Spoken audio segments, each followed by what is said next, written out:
காரியாபட்டியில் உள்ள கல்குவாரிக்கு சிவகாசியிலிருந்து வெடிபொருள் தடுப்பு அதிகாரி சுமீரன் சர்மா தலைமையிலான குழுவினர் வருகை தந்திருக்கின்றனர். விவரங்களை செய்தியாளர் வெற்றியிடம் கேட்கலாம்.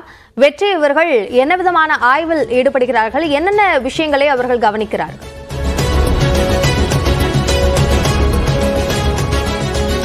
அபிநயா, இந்த ஆவியூர் ஆர்எஸ்ஆர் கல்குவாரியில் இன்று நடைபெற்ற பயங்கர வெடி விபத்தில் இதுவரைக்கும் 3 பேருடைய உடல்கள் அடையாளம் காணப்பட்டிருக்கிறது. மேலும் 2 இறந்திருக்கலாம் என்று சந்தேகம் என்று நிலவுகிறது. இந்த நிலையில் அவர்களுடைய உடல்கள் சிதறி கிடக்கக்கூடிய உடல்கள் என்பது அந்த வெடிமருந்து வைக்கப்பட்டிருந்த குடோன் அருகே சிதறி கிடக்கிறது உடல்கள். அந்த வெடிமருந்து குடோனில் இன்னும் வெடிமருந்தினுடைய தாக்கம் இருக்கிறது. வெயிலினுடைய வெம்மை ஒரு பக்கம் அதிகரிக்கிறது. எனவே மீண்டும் அந்த மருந்துகள் வெடிக்கலாம் என்ற சந்தேகம் இருந்தன் காரணத்தினால, என்ற அச்சம் இருந்த காரணத்தினால் தீயணைப்புத்துறையினரும் காவல்துறையினரும் அந்த வெடிமருந்து வைக்கப்பட்டிருந்த இடத்தின் அருகில் செல்ல இயலவில்லை. அதன் காரணமாக இதுவரைக்கும் காத்திருந்தவர்கள் சிவகாசியிலிருந்து அந்த வெடிமருந்து செயலிழக்கும் பணியை மேற்கொள்வதற்காக வெடிமருந்து தடுப்பு அதிகாரிகள் நிபுணர் குழுவினுடைய அதிகாரி சுமீரன் சர்மா தலைமையிலான 3 பேர் கொண்ட குழுவினர் சம்பவ இடத்திற்கு வருகின்றிருக்கிறார்கள். அவர்களோடு தென்மண்டல காவல்துறை டிஐஜி ரம்ய பாரதி ஆலோசனை நடத்தி கொண்டிருக்கிறார்.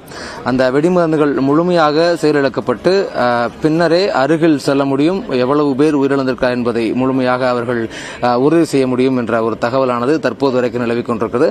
முழுமையாக இந்த குவாரிக்கு பின்புறம் இருக்கக்கூடிய இந்த குடோனிலிருந்து தான் மாவட்டம் முழுமைக்கும் வெடிமருந்துகள் சேகரித்து வைக்கப்பட்டு மாவட்டம் முழுமைக்கும் பிரித்து அனுப்பக்கூடிய பணி என்பது இந்த இடத்தில் நடைபெற்றதாக கூறப்படுகிறது.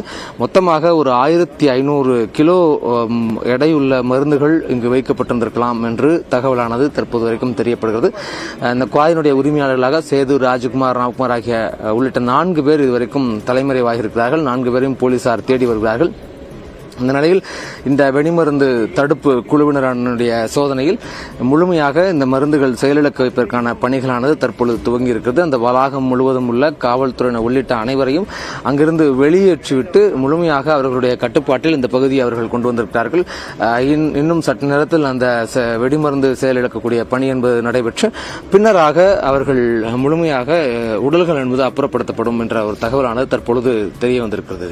அபிநயா, மீதமுள்ள அந்த வெடிபொருட்களும் வெடித்து சிதறாமல் இருப்பதற்கான நடவடிக்கைகளை எடுப்பதற்கு உரிய அதிகாரிகள் அந்த நடவடிக்கையை மேற்கொண்டு வருகிறார்கள். இது குறித்து விரிவான விவரங்களுக்கு நன்றி வெற்றி.